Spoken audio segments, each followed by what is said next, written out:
All right, welcome back to Down Under Football Crew, ladies and gentlemen. Look, it's on live stream. It's a premiere, as you guys know. You guys are watching this, so this is a premiere. As I said, we're going to mix things up. Every now and then we'll have a live. Every now and then we'll have a premiere, and keep it more sort of succinct, shorter, get to the point, and deliver the sort of information to you guys. And then you guys can comment on it as well in the live chat or post the video. Whoever's watching, just comment below, and we'll definitely get to your comments, and we'll address it, whatever comes up on it.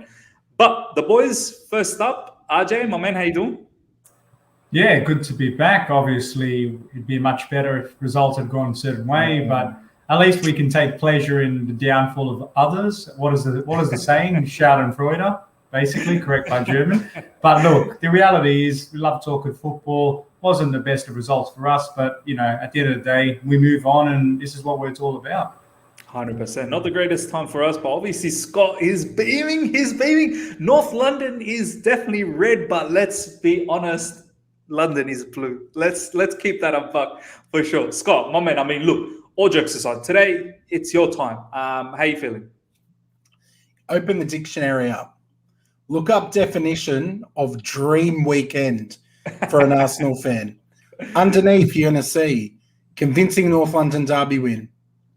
Chelsea lose. No. United lose. Liverpool drop points.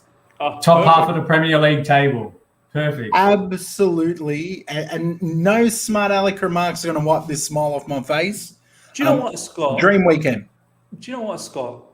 I had someone just tell me not that long ago in football Twitter, said, even with the poor start that you guys have had, you're only 4 points behind us now.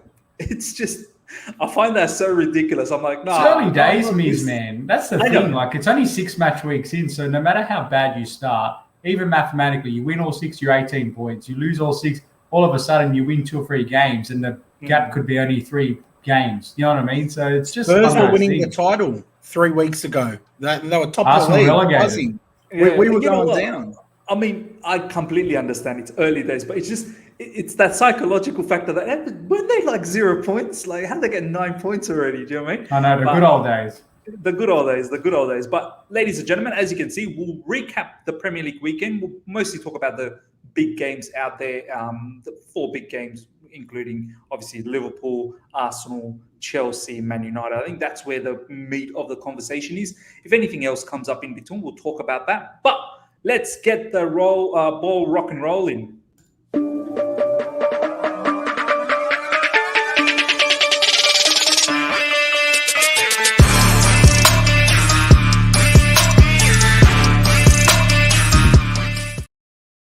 All right. Well, ladies and gentlemen, hope you guys have enjoyed that intro. Like always, smash the like button, number one, and make sure you check out the boys and their socials, especially their YouTube channel. The link is in the description. Let's help them out. They've crossed 400 subscribers now. Let's chase the 500 mark. We can do it. And the boys are doing a really, really good job on their channel as well. It's a Football Thing podcast where they're also making some shorter videos, more reactions, more sort of quicker match reviews, previews, and whatnot. So do check that out. All right, boys. Scott, we'll start with Arsenal. I think that's where it needs to be started off with. I think that's the sort of big story from all of us at the moment. I don't want to talk too much about Chelsea. We'll talk about that right at the end. But Scott, 3 out of 3 now off the back of the first 3 losses. You said it. You said the season really starts after the beginning 3. You wanted 3 points against Norwich, Burnley, and you said, well, if you guys get a draw, that's fine. But I tipped you guys to win because I saw Spurs, not only get smashed by us, but Crystal Palace as well. But even their previous games, they weren't that great. They were just somehow luckily winning, getting those wins. So I'm not surprised you guys have pasted them, and you guys are in a bit of form. But talk to me, how you feel, obviously, North London winning it, and is there a bit of a feel all of a sudden that, is Arteta the guy again? Look, to me, I'd said from the beginning, guys, and you've just acknowledged it, the season started after the Man City game. Because when you looked at the COVID situation that decimated us at the beginning of the season, the injuries, the players who had just signed, it was the ideal scenario for us not to win games. Brentford was a little bit of an outlier, but new team, match day 1, promoted at home. Brentford's doing good though. Now I'm Right. starting to maybe it's not. It wasn't so much of a shock, maybe. Yeah, so to me, I always in my head said I was going to reserve judgment till after that. Yeah. Arteta, though, even though I didn't expect points from Chelsea or City, I was still disappointed with the performances. Yeah. Okay, but I'd always said on even our streams, I'd not said I want him sacked. I said give him at least 10 games. I'm not happy. Don't get me wrong, I would replace him. I did say I think if Conte wanted to come, I would swap them in a heartbeat. But I didn't call for him to be sacked on the back of Chelsea and Man City. Like I can see RJ's got that smug little smile. Fair enough, mate. No, you called me defensive. That's why I think your tone was very suggestive. You didn't see him to be there to medium to long term, but you were giving him a chance. No. You gave him a chance. You're fair. Yeah. But look, we turned up against Spurs. The last 2 wins were still very scrappy. Don't get me wrong. It was a Martin Odegaard free kick that got us the result. And a very scrappy goal before that. So we were far from convincing. It's not like we've steamrolled the team since Man City, but we performed well. It was down to 2 things for me. Spurs were absolutely awful.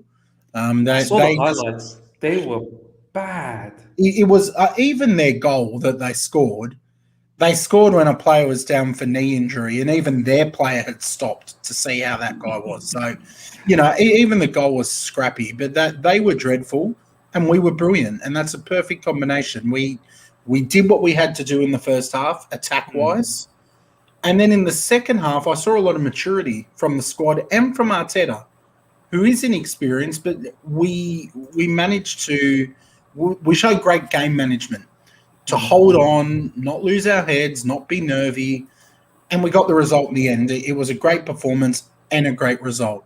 So I'm buzzing, boys. No, absolutely. I think next weekend Brighton will be a good challenge. I think people are sleeping on Brighton a little bit. I think that will give you guys an indication as to where you really are. I think they could be top of the league, Mies. Brighton will win tomorrow. They're top of the league. They're top of the league. It's incredible what Graham Potter's doing. So I think that game against Brighton will be a good challenge, and I don't think you guys should take that, underestimate them at all. The funny thing is, and this is what happens when you're a big club, we beat Brighton. Everyone will say, "Oh, it's just Brighton." Like that, they were just on a good little wave. We lose, no one will say Brighton are a really quality team. Right? So, but I know we're going to be quite rapid and get through the big content fast. But something that really stood out to me was the Harry Kane conundrum. I was just gonna bring that up. Let's hear it from RJ and then see what Scott has to say. RJ, this man, now I've seen it too many games. It's a big mess. The Spurs have made a big mess to even think that, you know what, if we don't get our money, we just keep the man. The man is he's not even trying anymore. He's just not, his mind is not in it.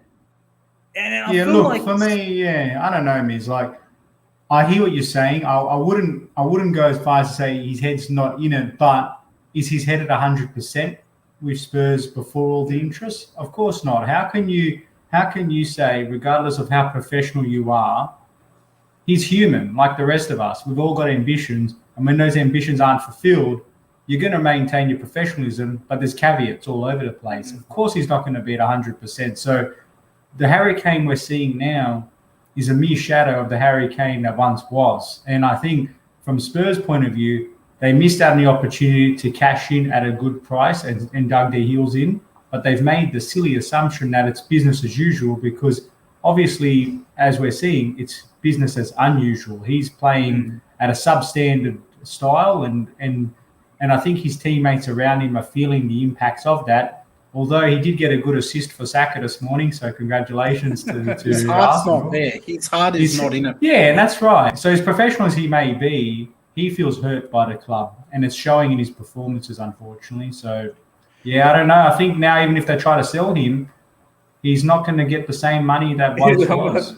See, this is the thing, Scott, right? Like, I know City at the end, I don't know the exact figure, but it would have been somewhere around 120, 130 million maybe. I don't think they got the 150 that they desired, but boy, they would have done well with that 120 to, find some other players to make up for it. It's not like Harry Kane's doing anything.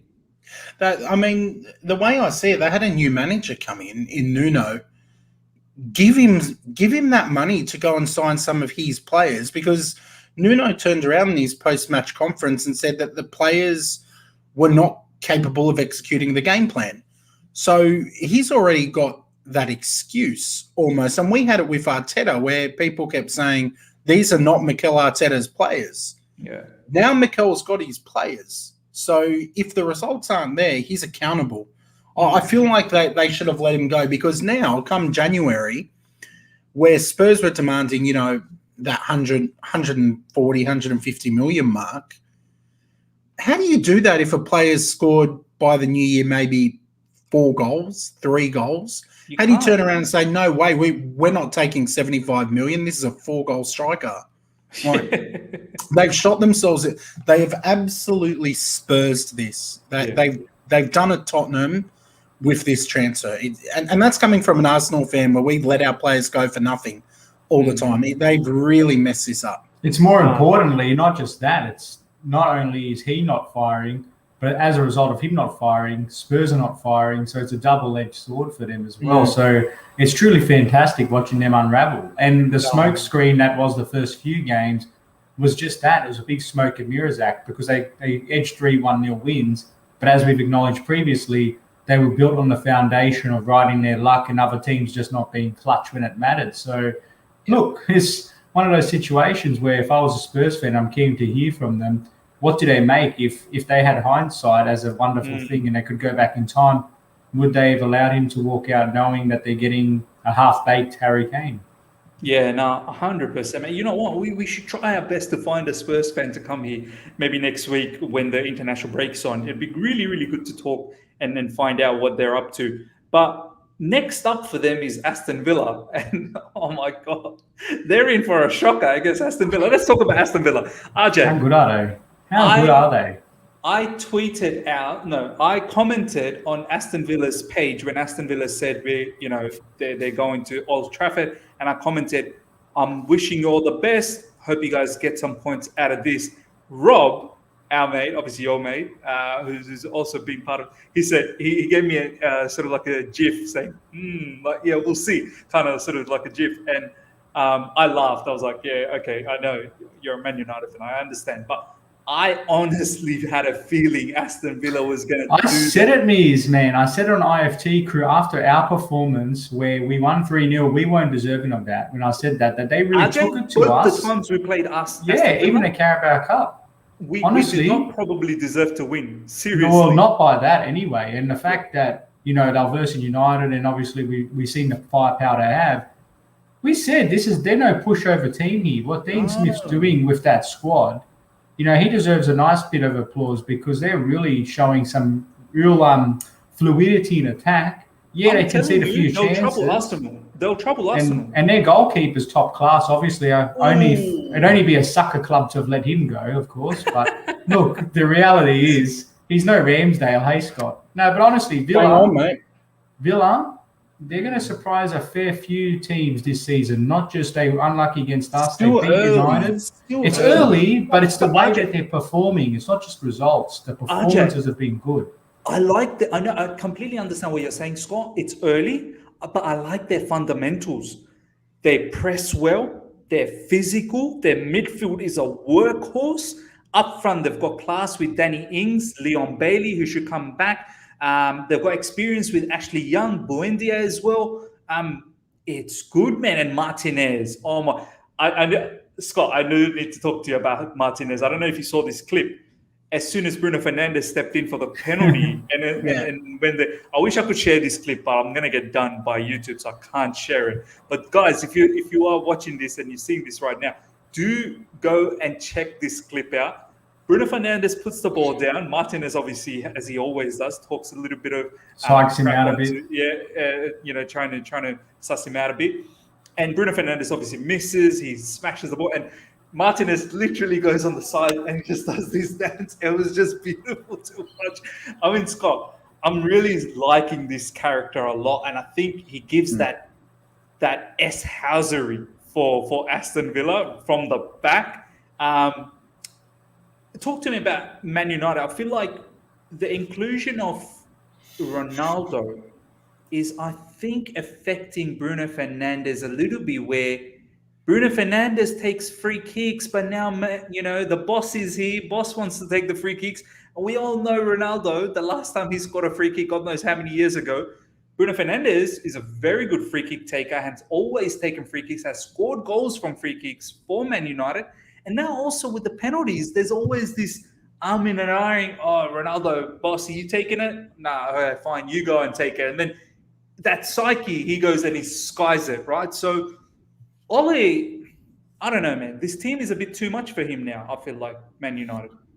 Look, you've got one of the biggest egos in the game.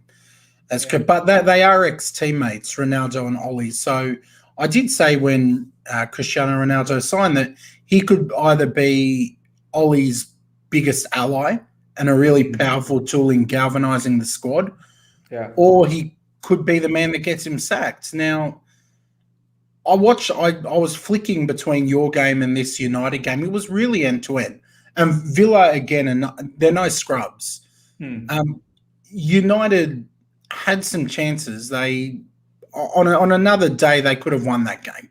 So it certainly wasn't convincing. But Villa also played well. It was a really high-level match.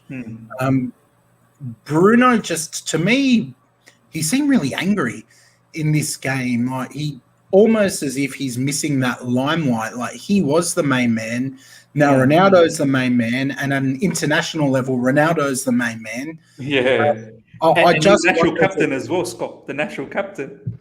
I wonder if it could come to a head later on, but I still think Ole, if they were to turn around and say Ancelotti signed there tomorrow, I would fear Man United much more instantly. Instantly. And Ancelotti is not even at the top of his game anymore. But you put someone like that there, and he will get the best out of this squad. Ole, I have nothing to say about it. I don't even know what to say. RJ, I want to talk to you about Bruno Fernandes's big, long statement post-match in football Twitter or in social media. I mean, come on, man. It's okay. You missed a penalty. People do that. You don't need to come out and tell the whole public how disappointed. Like, what was all that about, RJ? Well, it took as long as him to write that as how long the ball came down from his penalty. I think they found it at Villa Park, from reporters were saying. I think it's still travelling. Still travelling, the poor bloke. Look, he probably felt the weight of the world on his shoulders, and he got it wrong. Like how the week before, Mark Noble got it wrong against them as well, and he missed his penalty. So, as a side note, if you look at the stats all across the top European leagues, have a look at how many missed penalties there were this weekend. It was truly a freakish sort of weekend on that front. But for me, with this whole Fernandes situation, I actually think, and I heard some talk about this the other day, it's that psychological pressure of knowing that the big dog's in town. And it's just that idea of knowing that not only is there pressure on you to make sure that you keep your spot as the designated free kick or penalty taker, but it's knowing that you've got this other superhuman breathing down your neck that if you get it wrong, then people, pundits, critics, and the like in the outside world are going to swarm on you like, vultures. So, look, he's human. He's shown that. It just goes to show you that not even the best can fail. But for me, I think, Scott, I picked up on your point saying on another day, United could have taken a couple of their chances. But Aston Villa had some gilt-edged chances too. And they started off the game. They could have been up very early. And also, Ollie Watkins missed a very crystal clear opportunity. And while they had more shots, a lot of their shots were speculative at best. And Villa's defensive structure and shape were positioned very well to block all of these shots. So, I don't judge a game on how many shots you have, because Antonio Rudiger has shots from 30 yards every game. Do I count them as a good chance? Not really. So, on the balance of things, I thought they were still good for their win. And it just goes to show you that a team like Villa haven't got the best players, but have reinvested their money from the Grealish sale very, very smartly. Bang on. But obviously, Grealish has done well since he's moved on. So yeah, but this is what Spurs could have done, and they didn't. And yes, exactly. As I've said, people should not underestimate Aston Villa, man. Their midfield is strong. Well, they've got more depth, Miz, as well, don't they? So they sold one superstar for 3 other high-quality players. Yeah. And even the back, you've got Martinez, you've got Tyrone Mings, you've got these physical players. What's his name? The guy who scored. I can't. Yeah, I know. Holtz, Courtney Holtz, and also Konza, right? Yes. Konza. Yeah. He's very good. Yeah, but they're very physical. Matty Cash is good. Yeah, and he was the one that put in the cross, and then he hit it over the bar just from like 5 meters out. It's just one of those things. He's had a really good start, Cash, actually. So yeah, coming back to the point that Villa is one of these teams, not like a Brighton, but in and around that sort of category that are going to cause disruption to the general top banana six. skin. There are no easy games. There are no easy games in this league. Unless it's Spurs, of course. Just kidding. At the moment, unless it's Spurs. No, seriously. You can't take no game these days is bankable 3 points. I remember being like, back in the younger days, 15 years ago, you'd say, yeah, we'll beat them. But not now. There's too much money in the league. No, true. Boys, let's talk about Liverpool next. I will keep Chelsea till the end to dissect it. I mean, honestly, there's not too much to dissect. The City just absolutely... Yeah. We'll get to it. We've talked a lot about Chelsea on my channel, but we'll get Scott's thoughts and whatnot. But let's talk about Liverpool. Scott, Liverpool, Brentford. I didn't get to watch the match because that was straight after Chelsea won, and I was just like over it. I just went to bed. But I woke up and I saw 3-3. And I must say, Brentford are surprising a lot of people out there, and they really shouldn't be taken lightly. I know they're from Championship, but they've got a lot of swagger about themselves. They're not scared to attack. They're actually all about the attack. They're not sitting deep. They don't want to just defend. They actually want to go out there and attack. Ivan Toney, the brother behind him, I can't remember his name, Mbuembo or whoever his name is. He's very good. Liverpool, I mean, I'm surprised by that result. I kind of expected them to put them away, but at the same time, it makes me realize that this is the beauty about this league. As you said, you just can't take anyone for lightly. And at the end of the day, we lost. They drew, so it kind of worked out for us in our favor that they didn't just get away with it. But Scott, what do you make of that game? And do you think Liverpool are going to be one of these teams that's just going to run away with it, or it's not going to be that simple? No one's running away with anything this year. There will be no running away. This will be one of the tightest title races we've ever seen, and this will be one of the tightest races for the European spots we've ever seen. Like I said, there's too much money. The little teams have caught up. Yeah. Now, you like Aston Villa are now a contender. I'm not saying they'll win the title, but a contender for those European spots. Yeah, top six for sure. Not for sure, but they're a contender potentially. Who knows, Miz? Like, if Chelsea were playing Aston Villa next week, would you confidently sit on here and say easy 3 points? We played them twice, and I don't think we were better. So that's the thing. But for me, look, Liverpool, I still think a lot of people have slept on this year. To me, Mo Salah does not get the credit he deserves. Like, he's on fire. You hear a lot about Ronaldo. You hear a lot about Lukaku. Yeah. People never seem to bring him up as much. And to me, I would probably say that at the moment, Mo Salah is the best player in the Premier League. I have so much admiration for him. Hands down. And if he can fire, that there's no reason they can't end the season with a title. I'm going to put it out there, and I'll see what RJ has to say about this. Mo Salah, we saw the other day, 4th season running. This is his 4th season running, right? And every single season, 4th or 5th, I can't remember. But every single season, he's not scored in all competition anything less than 20. He's always, and in fact, sometimes even close to 30. RJ, I'd go as far to say Mo Salah in terms of the consistencies that he's been showing on a good stretch of time now, we're talking about 3, 4, 5 years span, this is no short of your Henrys, your Alan Shearers, your Drogba's, your Ronaldo, the first stint. I don't think this is any short of it at the moment. Hazard, 100 goals in 151 games, the quickest Liverpool player ever. Yeah, by one game. Yeah. RJ, would you have to agree that you'd put him in that echelon now? Yeah, the only reason why I don't talk about him is he's not the flashy new toy. Ronaldo just returned. Lukaku just returned. The problem with someone like Salah is that he continues to be here. So it's boring news to talk about someone that's always that good all the time. It's what's next. What's the narrative is not intriguing. So Salah just scored again. He's just scored again, or he's beaten 3 people, created 3 chances. But he's someone that's not super efficient with his chances, but he continues to create them, and more often than not, he'll convert eventually. So look, for me, and look, FPL is probably a good guide in the sense of how much respect he gets from the general Joe Blow, because they all seem to pick him, myself included. So he will go down as one of the best because his output says so.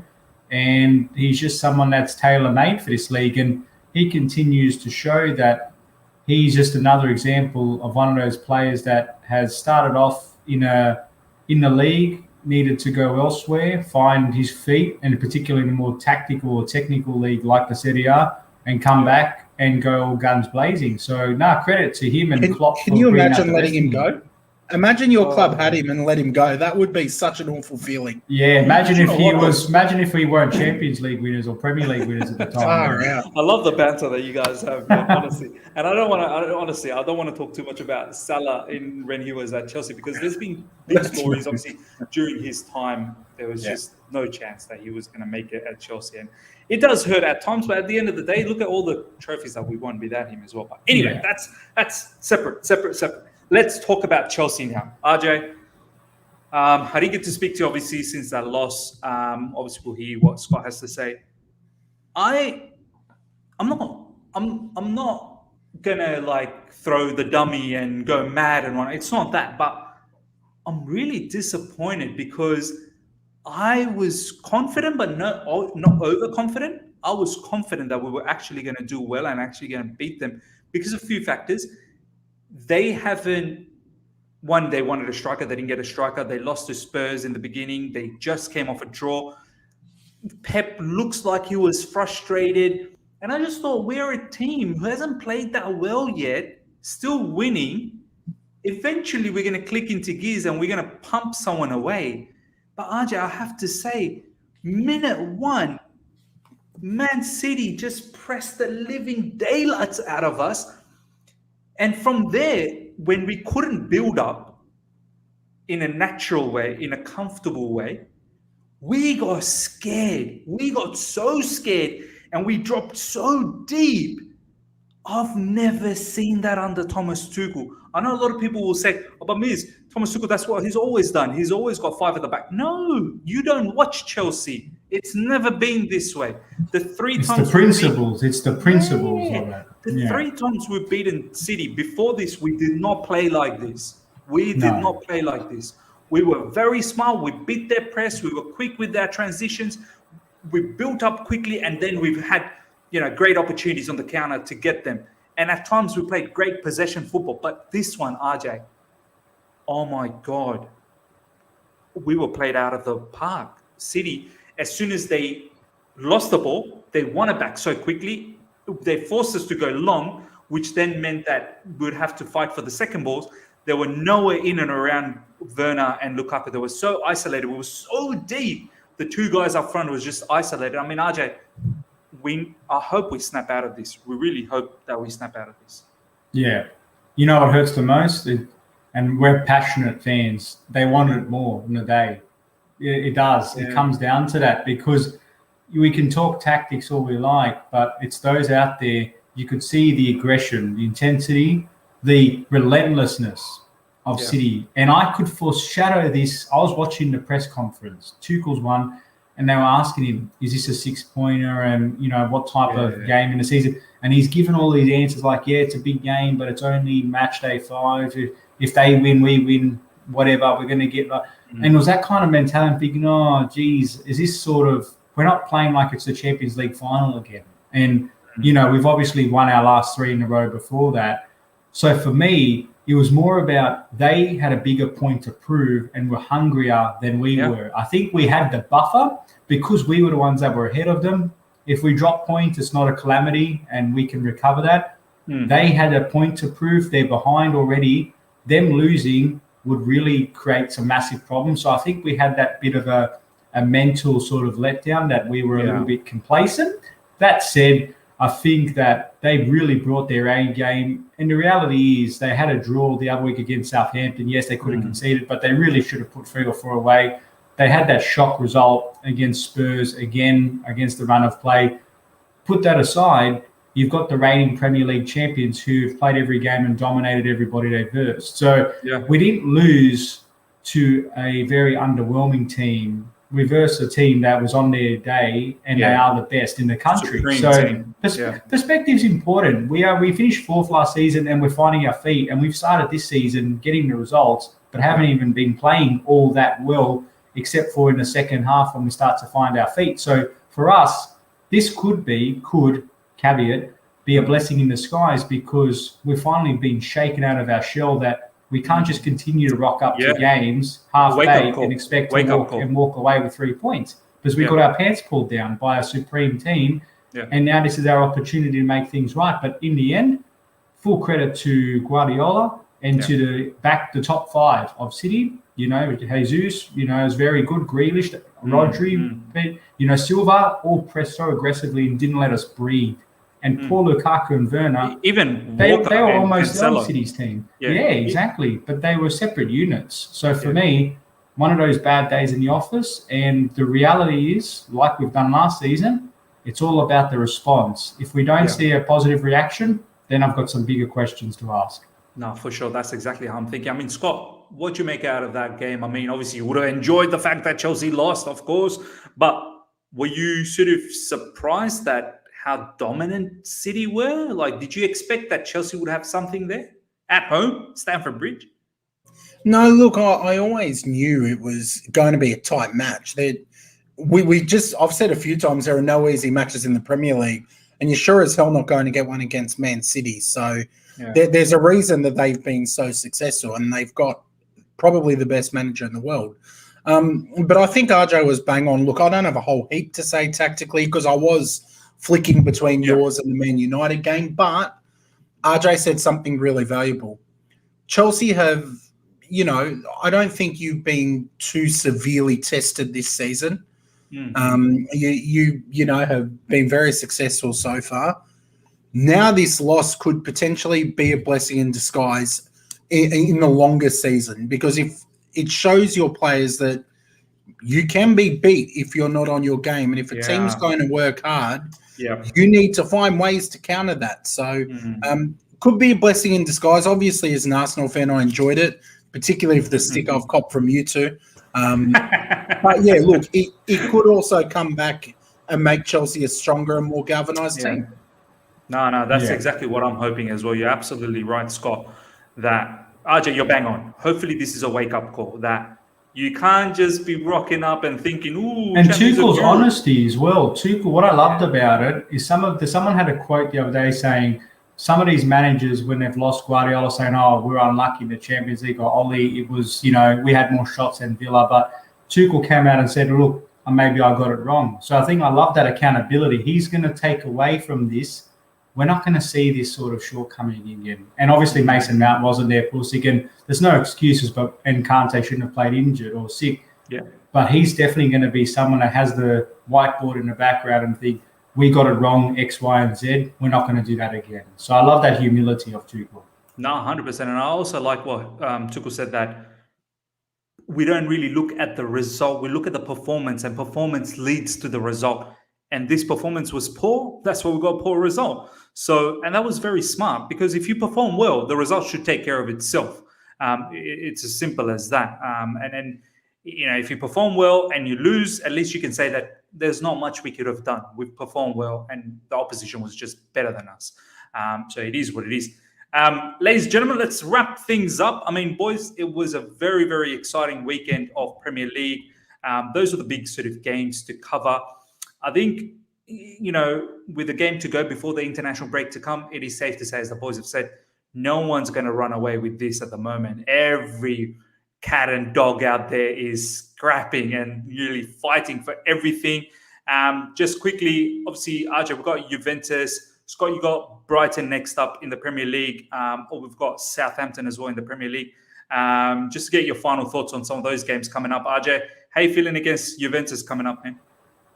Yeah, where they confirmed that I think Dybala and Morata's out, and you know, we shouldn't be worried about what other teams are doing, but the reality is they are going to miss them too.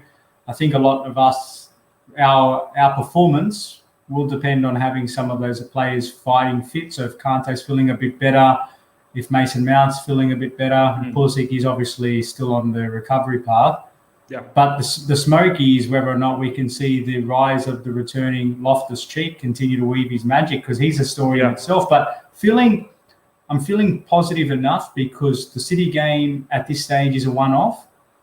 Again, it's all about that bounce back. If I see a timid display and we take our time to, you know, work into it, I'm going to get really frustrated because I want to see angry. I want to see reaction is.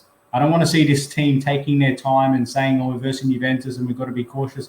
No. We are the champions of Europe. This is our competition. Go out there and blow them off the park early and get the job done so we can pivot to Southampton. No, 100%. Juventus, they've got injuries. They haven't even started. Well, we need to go out there thinking about 3 points here. If we've got the mentality that we're going to go out there and draw, mate, honestly, we're probably going to end up losing. Scott, how are you feeling about Brighton? Look, feeling good. I'm actually, and don't ask me why, but I'm actually feeling pretty confident. I think we'll go and burst their bubble. To be honest, you look at the two squads, we do have a much better squad, and if we can turn in a performance half as good as what we did against Spurs, we'll beat them. I'm more just worried for Thomas Tuchel. We know what Roman's like. I'm scared that if you don't get 3 points against Juve, he'll get the sack. Look at all this smack talk. They had one win against the worst team in London. I'm just worried. I like Tuchel. I'll allow you this week. I'll allow you. We'll bring Yellow it card. very soon. Yellow card. I'm going to allow you because I know we gave it to you. So I'm allowing this. But soon we will bring the thunder back because we will. I'm not liking this, Scott. I'm not liking it. It's much better when I'm depressed. The cheeky Scott. I don't like it. I want the crying Scott, the one that's crying always. I like that one. That one's more cuter. This one seems a bit nasty. I don't like it one bit.